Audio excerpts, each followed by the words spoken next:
My name is Dr. Michael Lechuga, and I'm a professor at the University of New Mexico in the Communication and Journalism Department.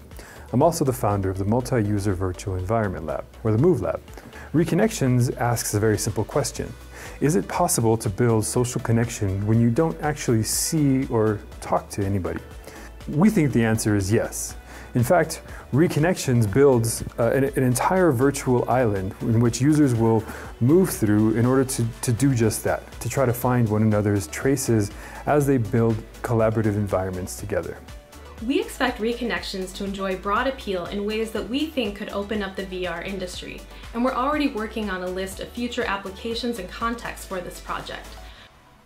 While the diversity of applications for VR has expanded its use across demographics, this isn't necessarily reflected in an account of who is making these environments.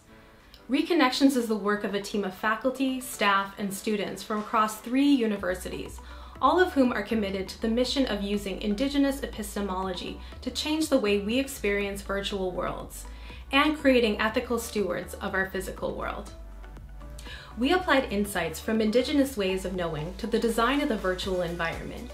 For example, players are faced with a choice to either act in ways that benefit themselves as an individual or benefit the ecosystem, and thus the group as a whole. Another design element is that players will be unable to see each other's avatars. The presence of another player can only be reflected in the colorful, shimmering traces that are left behind once a player decides to make a decision that benefits the ecosystem. Through these design decisions, we've created an opportunity to reflect on our legacy as humans beyond our individual selves, asking, what do we leave behind for others to interact with? In this 3-level virtual environment, 4 players are spawned onto an island, each player starting in a different quadrant of the environment. The players are presented with a series of tasks leading to the inner sanctum of the island. The tasks change from individual ones to tasks that require 2 players, to a cooperative team task. At each level, players choose a mode of task completion that either benefits themselves individually or benefits the ecosystem. These choices will affect the player's experience of the environment and on their ability to connect with others, progress through the levels, and complete the next tasks. If players succeed in completing all the tasks, the player's floor level in the virtual environment will rise, creating a floating sensation and allowing them to see the entire island and the traces that all 4 have left on the environment. There is a likelihood that the game doesn't always end well, which reflects the nature of living in a world with others who don't share the same attitudes towards the environment. So the way that we came up with BABS was by looking at the virtual environment that we wanted to create and taking our indigenous and environmental epistemologies and creating the virtual environment. And when we made this creation, we wanted our participants to be able to explore in a virtual environment, to also interact with that virtual environment by completing tasks. And those tasks were then completed to show the impact that they would have on the virtual environment. However, as a guide, we thought that our participants would need someone to help direct them on where to go and how to complete these particular tasks. And so that's how we came up with BABS.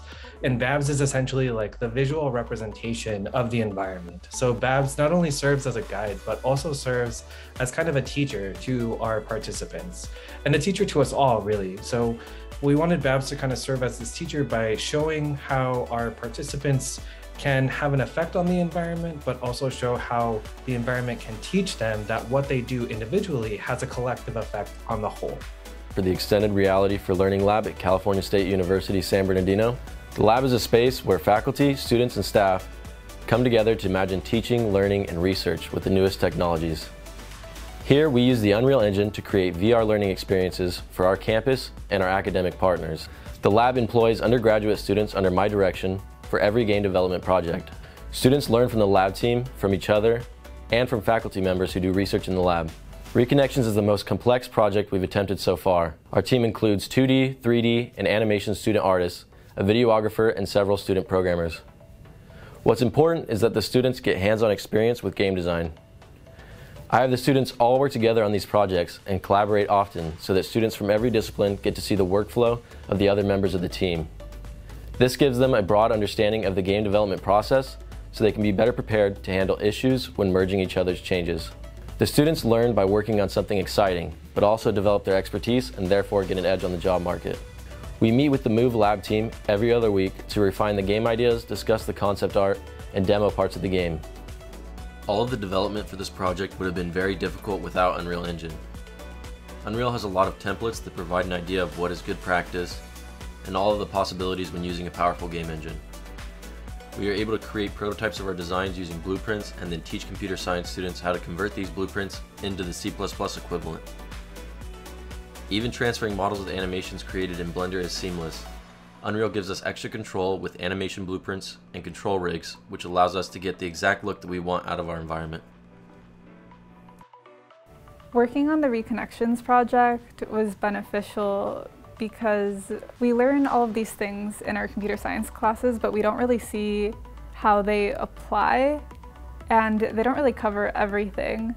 So working on this project, I was able to work with a game engine such as Unreal, and working on particle systems, learning about networking, learning about being considerate, about accessibility. As an X-Real student, this project has helped me a lot by giving me experience that I didn't have before we started, and it also kind of sets me up for the industry itself, kind of guides me through the processes of how stuff is done, and also just gives me stuff to put on my portfolio and resume as well. Reconnections hopes to change the way users of virtual technologies interact with their virtual environments, hopefully learning lessons about ways we can interact differently with our natural environments. We're hoping that Reconnections can be part of school curriculums, museums, or even like media literacy programs at universities. So it's something that we hope will reach a large number of people, ultimately with the goal of changing people's attitudes towards the natural world.